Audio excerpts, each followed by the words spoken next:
You already pay taxes to keep schools open, teachers employed, and children learning. After this fall, you may be paying a lot more. And this year, we found the highest number of school districts in the last decade are seeking extra help from their communities by way of referendum for the most basic budget needs. Naomi Coles has the analysis. Naomi? Traditionally, it's been rare that schools needed to go to referendum in order to fund basic budget expenses. Referendum are usually for maintenance projects, new buildings, and extra services, but now times are shifting.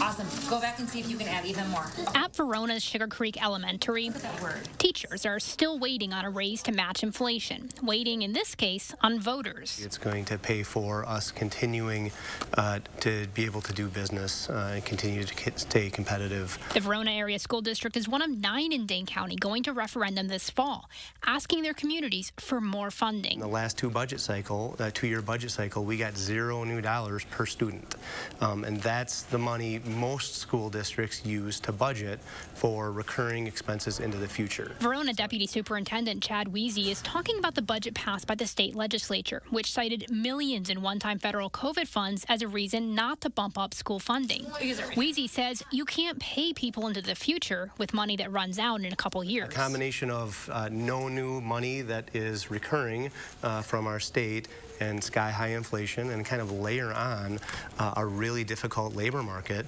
in terms of finding highly qualified educators to work in our schools. I crunched the numbers. Counting the spring and fall elections this year, we are seeing the highest number of school referendums for basic budget expenses this year than we've seen in a decade. This legislature is sitting on a surplus. State Superintendent Jill Underly called out the legislature on this very issue last week in her State of Education speech. If the legislature spent just 1/6 of the current taxpayer-funded budget surplus on schools, it could make such a difference. For a breakdown of which school districts are going to referendum this fall and which ones are doing it for budget expenses versus new capital projects, you can head online right now to channel3000.com.